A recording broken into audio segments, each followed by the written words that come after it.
deri para disa ditësh, me po themi zhvillimet e ditëve të fundit kanë treguar që qeverinë po e lën nervat. Dhe ka filluar të përdori dhunën tashmë. Pra nuk po e duron dot më faktin që njerëzit po protestojnë. Këtu i referohesh situatës para parlamentit.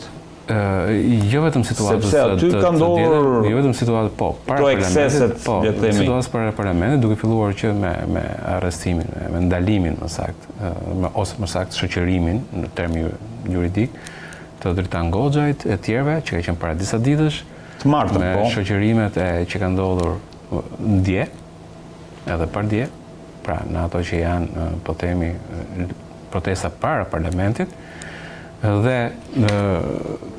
kjo tregon që situata tashme nuk është më, po themi, ajo e gjithë këtyre një muaj që ka qenë më përpara, në cilë protestat ka qenë paqësore dhe dilin përpara kryeministrisë. Pra ka hyrë në një fazë të re. Po faza e re mund të hyjë për shumë arsye, dhe arsye kryesore është faji i qeverisë që t'i japi drejtim, po themi, atyre që janë kërkesa, ose të paktën të amortizojë kërkesat atyre që janë protestues. Sepse qeveria ka bërë një kalkulim të keq. Ka menduar që kjo është si një nga protestat e radhës. Pra, kjo është ngjashme me protestat e Lulzim Bashës, që ti di fare mirë, domethënë, dhe në të cilët bësh një xhiro rreth kryeministrisë, kishte raste kur ishte masive, bësh një xhiro kryeministrisë, dilte Basha thoshe Rama ra, i fuset në të kënduar hymnit, edhe pastaj Në fakt, kjo tani që ka dhërë, e para një për nga pjesëmarrja shumë herë më e madhe sa ato që ka qenë. Edhe protesta më e madhe që ka qenë në PD-s, kjo është dhe më e madhe se protesta e PD-s, që ka bërë ndonjëherë PD-ja. Dhe kjo protest, jo vetëm që nuk është, pra, është kjo pjesa e madhësisë, por është dhe pjesa e kohës zgjatës. Nuk ka ndodhur asnjëherë në historinë e Shqipërisë të ketë një kohë zgjatë e tillë. Dhe Rama duke qenë se qasja e gabuar e qeverisë sepse e mendon këtë si ta zgjidh me një manual politik të zakonshëm. Po qeveria është mësuar, del opozita, proteston, bën një xhiro, ose mund të jenë, po themi, ato që bëhen tavolinat e Berishës, pra tryeza që dilte, apo që vendosesh para kryeministrisë, që bëndet të përnaçme, apo bënte në një lëvizje tjetër, dhe i mendon të tipit të tillë. Dhe gjatë këtyre lëvizjeve që ka bërë opozita, me forma nga më të ndryshme, qeveria nuk ka reaguar. Dhe ka thënë do shuhen vetë. Dhe praktikisht janë shuar vetë. Si ato protestat ndaja që bënte dikur rastet më të fundit me Lulzim Bashën, po edhe që ka bërë PD-ja tani që ishte me Berishën, që ka bërë së fundmi, po që nuk ka rezultuar efikase, pra ka zgjatur një ditë apo 2 ditë, mosbindja qytetare, për shumë, mosbindja civile. Dhe edhe kur kanë qenë ato që dinin poshtë balkonit Berishës, edhe ato që para parlamentit, foltorja që dilte para kryeministrisë, pra në gjitha këto raste, qeveria i ka lënë të shfryhen vetë, nuk ka bërë asnjë gjë, dhe ka menduar dhe me të drejtë që këto do shfryhen dhe ka për të rënë në pikë. Në rastin konkret? Dhe tashmë, në rastin konkret, qeveria nuk po e kupton se çfarë po ndodh. Kjo është ndryshe. Ata që kanë qenë protest, dhe që kanë marrë pjesë në protest, të pyesësh gjithë ata, ka një frym tjetër. Kjo nuk është protest si protestat e PD-s. Kjo është një protest që për na fryma është e ngjashme me protestat e rinisë së dhjetorit të 90-s, që donin ndryshim sistemi, që kishin ardhur në maj të hundës me sistemin. Dhe që njerëzit i shikonin me habi dhe që Ramiz Alia nuk dinte se si t'i jepte drejtim. Një ngjarje të izoluar si puna e Dykorrikut, i dha drejtim duke thënë këta janë mbeturinat e kombit, etj, bëri një miting madhështor Partia e Punës në Korrik për treguar që ne kemi unitet, siç bëri miting edhe Rama aty te mbrapa te aneksi i stadiumit para 2 javësh për mbledh vetët. Edhe nuk arriti dot të menaxhonte ato të studentëve sepse realisht nuk i kuptonte. Që kishte ndryshuar ishte një protestë që kishte ndryshuar mentalitetin e shoqërisë shqiptare. Ka ndryshuar atë patternin që dhe kjo protestë ka ndryshuar mentalitetin e shoqërisë shqiptare. E ka ndryshuar mentalitetin. Ata që janë në këtë protestë tashmë nuk mahniten më nga fjalët e bukura të Ramës në televizor. Çdo njeri që ka qenë protestë, dhe në protestë mund të ketë qenë mbi 100.000 veta atë ditë që ka qenë dita e pjesëmarrjes masive, mund të ketë qenë mbi 100.000 veta. Ata 100.000 veta që janë në Tiranë, edhe që është pjesa më 150.000 sipas llogaritjeve disave. Ramën nuk e duan më. Domethënë Rama tani ka ngelur mbrapa. Rama ka ngelur lindori dhe kjo protestë është perëndimorja. Në kuptimin e mentalitetit më të avancuar. Rama ka ngelur diktatori i vjetër, ai burri plak që do të mbajë pushtetin me çdo kusht. Ndërkohë që këtë e shohin tani nuk i bën më as për të qeshur. Se dikur edhe mund Dakor. Edhe qeveria këtë gjë nuk është duke e kuptuar. Rama, siç e kam thënë që çfarë duhet të bënte qeveria para parlamentit Endri? Çfarë duhet të bënte qeveria para parlamentit ku qytetarët godisin me vezë deputetët, makinat e deputetët dhe si duhet ta menaxhonte?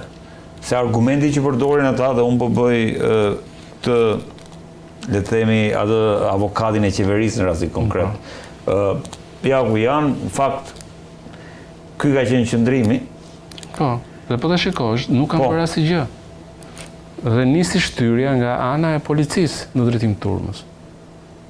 Këta ishin thjesht ulur aty, nuk tentuan të solucionin asnjë gjë. Por doli urdhri, spastrojeni.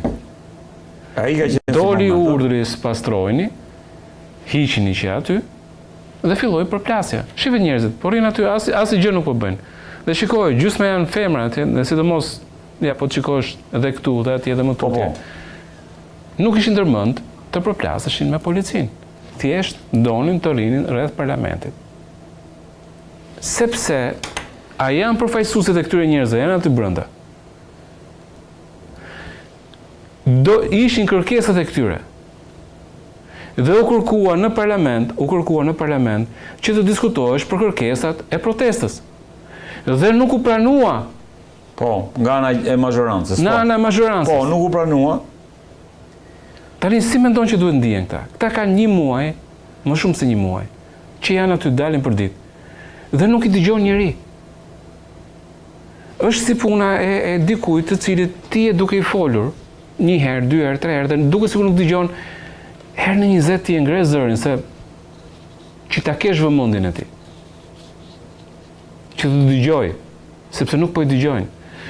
Dhe në këtë rast, policia ndërhyri sepse erdhi urdhri nga brenda, spastrojeni se do shkonin deputetët hanin drek. E kupton? Se është më rëndësishme ngrënia e drekës, se kanë hallë se psohen, ndërsa që janë deputetë. Po, mos them, nuk filloi, nuk është kështu gjatë gjithë kohës. Jo, nuk është gjatë gjithë kohës, ka element, shiko, gjithmonë ka element edhe brenda turmës, edhe nga dhe jashtë turmës, të cilët ndonjëherë edhe nxisin. Në atë turmë t'jeni sigur që ka element të policisë. Policisë kriminale që janë të infiltruar në atë turmë. Të cilët në një moment, oficerë policisë kriminale cilët janë infiltruar në turmë. Sepse i dallon të pamjet e arrestimeve, persona që janë civil, shkojnë pa pritma skape një person dhe bashkë me policinë e fusin furgon. Ai është policisë kriminale. Po, e qartë. Edhe këta pastaj ka dhe të tillë të cilët duan të japin frymë të keqe protestës dhe fillojnë konfrontimin. E fillon vetaj, gjasmë sigurisht turmës, fillon konfrontimi dhe pastaj policia i përgjigjet, na sulmoi turma kundër përgjigjes se thotë na sulmoi policia dhe përfundon në një dhunë.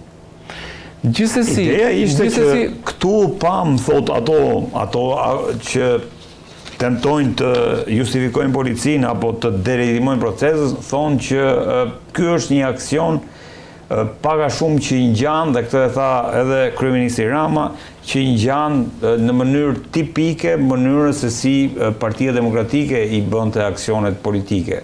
Çka ka patur mjaft edhe nga përfaqësuesit e protestës pak në rrjetet sociale që distancohen nga situata të tilla. Si e vlerëson nisur nga ky këndvështrim, këtë aksion politik? Aksionin politik. A duhet ta vazhdoj protesta njëkohësisht edhe të vazhdoj me aksione të tilla politike? Që ndonjëherë është shumë e lehtë të bësh akademikun e të bësh moralistin, kuptimin që kjo gjë nuk duhet bërë kështu, po duhet bërë ashtu, jo po kjo është kështu, jo po kjo është ashtu, jo po unë duhet të ruaj atë standardin tim dhe jam kundër dhunës. Është ndryshe të jesh në protest. Unë kam qenë në protest, jo vetëm të kjo, edhe në të tjera. Kur ti bësh në turm, ti nuk ke më, është ai që krijohet shpirti i turmës. Pra, kur goditet një person në turm, ti e ndjen veten pjesë të një bashkësie. Kur goditet një individ, ty të ngrihet gjaku dhe shkon vepron. Pra, ti nuk shkon aty për dhunë. Po kur ndjehesh i dhunuar, ke kundër përgjigje. Dakor, po aja vlen. Dhe e kam fjalën këtu që është e lehtë të bësh akademikun, të thuash jo nuk duhet dhunë e këto tjera. Normalisht nuk është mirë që të ketë dhunë. Por duhet kesh parasysh që aty ka dhe persona që janë të infiltruar në policia që kërkojnë dhunën për plasin, që pastaj Rama të bëjë ato statuset e veta, që degenerojnë në dhunë dhe pastaj njerëzit kanë frikë të marrin pjesë protestë, thonë se është protesta e dhunshme. Nga ana tjetër, përveç kësaj, është dhe fakti tjetër që për më shumë se një muaj ti po bën kërkesa dhe qeveria nuk përgjigjet, përkundrazi total, të fyen, të ofendon. Dhe kjo të bën që dhe vetë turmës ti rritet, po themi ai stresi, ai gjaku apo nervi. Sepse unë jam këtu, po dal një muaj, më shumë se një muaj. Po dal ditë për ditë. Dhe ti jo vetëm që ndëgjosh ato që flas unë, dhe si unë janë edhe 150.000 qytetarë Tiranës, si po thonë të ti jo vetëm që nuk ndëgjon, po ti fillon të thyen. Normalisht do ndihesh i prekur, dhe ti, dhe të ngrihen gjakrat. Dhe kjo është arsyeja që qeveria në këtë rast, duke vazhduar për një kohë të gjatë, kjo që po ndodh, qeveria nuk po e kupton që qeveria fatikisht e ka për detyrë të uli gjakrat. Sepse ngritja e gjakrave mund të çojë në krizë si ajo e 97-s. Edhe atëre, kur ishte në 97-ën, në 96-ën, fundin 96-ës, nëse PD-ja do kishte bërë zgjedhje parakoshme, njerëzit nuk do kishin kapur armët. Në fund të 96-ës, njerëzit kanë pasur protesta. Dhe nuk kërkonte njeriu atëre nëse mbani mend, kërkonin ndryshimin e qeverisë, apo jo? Ata që kanë ndjekur protestat në 96. Dhe sikur PD-ja të kishte ndryshuar qeverinë, kryeministrin, dhe të ishte futur vendin zgjedhje parakoshme, nuk do kishte vajtur në 97. Do ishte menaxhuar mirë kriza, njerëzit do shkonin te kutia e votimit, do dilte një rezultat, dhe qeverisë së re që do i binte bara pastaj të zgjidhte krizën e firmave piramidale. Po nuk u menduan këtë shumë. U mendua që unë mund t'i shtyp. Unë mund t'i lej njerëzit dhe Rama tani është duke menduar në të njëjtën po themi linjë logjike që ka pasur Berisha në 96, fund 96. Thua në këto kushte jemi? Po tani ti nuk është e vështirë të bësh parashikime. Po. Është e vështirë të bësh parashikime sepse për shembull përpara se të nisë protesta. A mendonte njëri që do kishte në Tiranë një protestë, jo nga partitë politike, dhe do dilin 150.000 veta në shesh? Kur? Se mendonte njëri. Kur edhe prandaj kjo është bën shumë të veçantë si protestë. A e mendonte njëri që do kishte një protestë që dili me mira qytetar për më shumë se një muaj rresht? Se mendonte njëri. Pra, ty të ikën ajo që thuash qartësia që thuash kjo gjë nuk mund të ndodhë. Sepse ishin gjëra që ti mendoje si të pamundura dhe që ndodhen. Pra dhe situata që mund të degeneroj. Ka mundësi ende mund të degeneroj. Nuk do të preferoja degeneronte. Por mund të degeneroj. Po a janë të nevojshme që qytetarët shkojnë te parlamenti ndërkohë që mund ta vazhdojnë shumë mirë protestën ashtu si çdo ditë, paktën kjo i konvenonte edhe kryeministrit. Jo, por u shpreh në faqen e tij në Facebook. Shkoj qytetarët. Kjo është ajo që duam, jo ajo që pam para parlamentit. Ishte mirë protesta. Po normal që nuk i pëlqen për para parlamentit, se kur dalin parlamentarët dhe njerëzit aty ju a thonë në sy mendimin që kanë, që janë maskarej, që janë hajdut, që janë palaço. Qytetarët u a thonë në sy deputetëve kur dalin në salla. Kjo gjë nuk i pëlqen Ramës. Kjo protestë mbas dite kur s'ka njeri, Rama është në shtëpi apo është në udhëtim jashtë shtetit. Nuk është në kryeministri Rama kur ndodh kjo protestë. Se po t'ishe Rama aty e shikoj ti se si dilte kjo protestë. Rama nuk është në kryeministri. Rama ka ikur, e thot, unë kam lënë aty, dilni ju, bëni, shi sa bukur jeni tu, jeni të qetë, jeni bukur, vazhdoni kështu. Sepse nuk i ndjen kostot në kuptimin, si që ndjen gjithë ato deputetë që dalin aty dhe fyen dhe me shumë të drejtë fyhen, jo fyen, po etiketohen, se fyrja është tjetër gjë. Etiketohen ashtu siç janë, që një pjesë e tyre realisht janë plera. Sepse e tregojnë me ligjet që kanë bërë, me qeverisin që kanë bërë, që po e shkatrojnë. Kështu që Ramës i intereson. Fole që protesta po hyn në një fazë të re. Cila është kjo fazë? Tani faza e re dhe ta lidhim pak me reagimin e ambasadës për herë të parë të ambasadës amerikane. Se ky është merakuim, domethënë, si e shikon këtë ndërhyrje të ambasadës? E shikon në favor sepse duhet ta themi që në analizën politike mos reagimi i ambasadës është parë deri diku apo heshtja e ambasadës në raport me mënyrën se si reagonte kur Partia Demokratike bënte protesta, është parë deri diku si një mbështetje për protestën. Pse pikërisht tani nisur nga kjo që ju thatë, që po hyn në një fazë të re? Po sepse pikërisht tani po ndryshojnë dhe gjërat. Pra ti ke tani përplasje me policinë. Dhe kjo duhet ishte ajo një nga gjërat që qeveria duhet kishte parasysh. Nuk mund të vazhdojnë njerëzit për një kohë të gjatë me të njëjtin ritëm.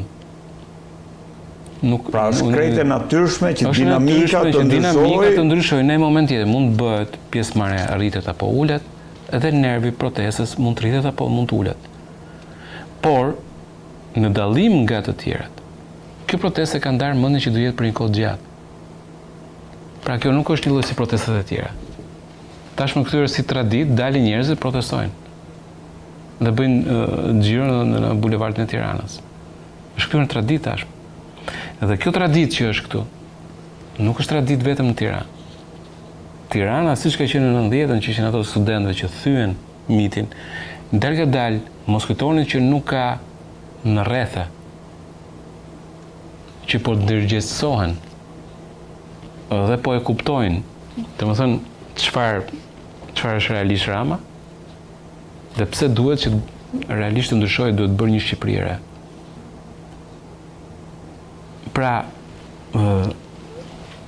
kjo protest mund të shkojë edhe në rrethë dhe kjo është e vërtet edhe në rastin e... Jo, e para imronte ambasada. Kjo është e vërtet edhe në rastin e ambasadës. Sepse, për të mira por për të keq, Tirana i ka paraprirë gjithmonë gjërave në Shqipëri. Është ka qenë qyteti i parë në cilin PD-ja opozita fitoi në 91-shin. Domethënë Kroqi atëre, domethënë fitoi ndaj Ramizalis, në zonën ku ishte në medrese, që ishte shtëpia e partisë, që ishte simbolike, shumë simbolike. Në të kohë, ishte qyteti i parë që fitoi PD-ja, opozita në të kohë, dhe është qytet në të cilin PS-ja e mori në 2000-shin me Ramën, dhe pastaj e mbajti pushtetin, pra tregoi